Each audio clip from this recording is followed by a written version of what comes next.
All right, you're a meeting-based teacher, so what do you do on Monday? The curriculum asks you to teach the SH blend. Nothing wrong with that. It's not the what of skills instruction, it's the how and the how much and how you go about it.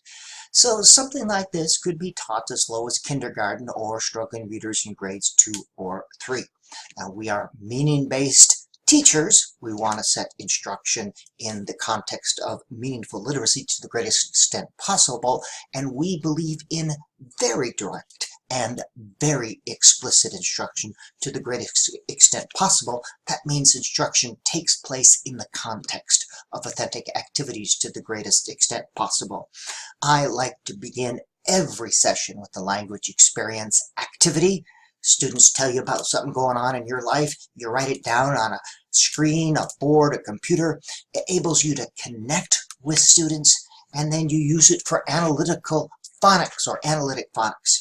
Do you see a word here that begins with the which word in this sentence ends with the l?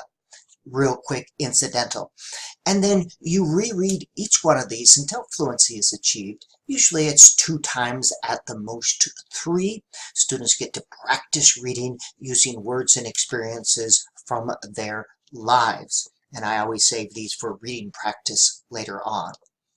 So you begin the SH instruction with a mini lesson. Instruction, very direct, 2 to 8 minutes in duration. Now, it is appropriate for learners at all levels to have direct instruction, but Eric Jensen, great book, Teaching with the Brain in Mind, says there are appropriate durations for kindergarten, 5 to 8 minutes of direct instruction. Now, that does not mean that all lessons need to be only 5 to 8 minutes in duration. Rather, you have 5 to 8 minutes broken up with activities of some sort, something as simple as turn to your neighbor or some such thing. So the length for the mini lesson, 2 to 8 minutes. I like to teach this using nouns, and I save the examples for a word vol. Sh, sh, sh makes the sh sound, sh, as in sh, sh, sh, ship, sh, sh, sh, shoe, and we do a lot of that sort of thing. Sh, sh, sh, sheep, sh, sh, shark. Now watch me read as I point my finger, and then I practice going back and forth. Sh, sh, shark, sh, sheep, that sort of thing. 2 to 8 minutes, very direct, very explicit instruction. Try to make this as concrete as possible, and I would save exemplars like this for a word wall. I would then read a book that has SH words in it. Shh, shh, shh. Boys and girls, we're going to read this great story. I want you to raise your hand when you hear a shh, shh word. And there's lots of words, lots of books. Just do a Google net, books with shh, shh, with the SH sound in it. Nothing wrong with worksheets. You could do this if you want, and don't do it in this order, but here are a lot of activities. Worksheets can be a valuable tool. Again, it's not the what of worksheets, it's how and how much you use them. I like to use them with partners. It's the conversation that takes place, or I like to use them in group. They are learning tools used to practice what they have learned. So I use them. I don't use them a lot, but I do use them. They are valuable tools to use, and the writing gets students actively engaged as long as you are careful. Close. Now, I'm going to show you how to do this, but usually 6 to 10 that reinforce the SH sound, 3 to 8 minutes in duration as much, and I like to use a PowerPoint because you can go quickly from one to the next, but you can use all manner of such. I had a dream. All right, that's an example of a close. Did you the sh? Did you see the show? Put on the shirt. Clean. Now notice that the target is not the SH, but there's an SH word in each one of these. Sh, the door. All right, so you're just practice. So they're developing both the ability to recognize the SH pattern, but you're using context. And you're using syntax and semantics as well, the context of the word. Same thing with the maze. I may do some of this, 6 to 10 of them. Here, the targets are the SH words, 3 to 8 minutes in duration. And here I have just 2 target words. For example, Bill will swim to shh. Which one makes sense? 3 targets here. Very good. And Pam got new shh. Which one makes sense here? Do this in large group, small group, or individually, or in pairs. You do this a lot of ways. Put it on the top. Shh.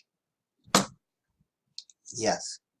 And sometimes when I do this in small group, you can even label these A, B, C, or 1, 2, 3, and have students hold up a finger when they think they know which one is right. Use a lot of ways. You know, you are teachers. Use your creativity and intelligence. Science practice, where they have to observe something. That's what scientists do. They observe and record. The shell is, you could have a worksheet that has the shell in with blank colors. You could write this on the board, use it language experience. You could have students write this down. You know, use your knowledge, your experience, your creativity to figure this out, but it's observing and recording using an SH word. So I'm not teaching directly, but I am reinforcing and using these literacy skills in an authentic context. And then writing practice is always good. Let's talk about sharks today. You got a sharks. What do you want to say? What's a describing word? Sharks are.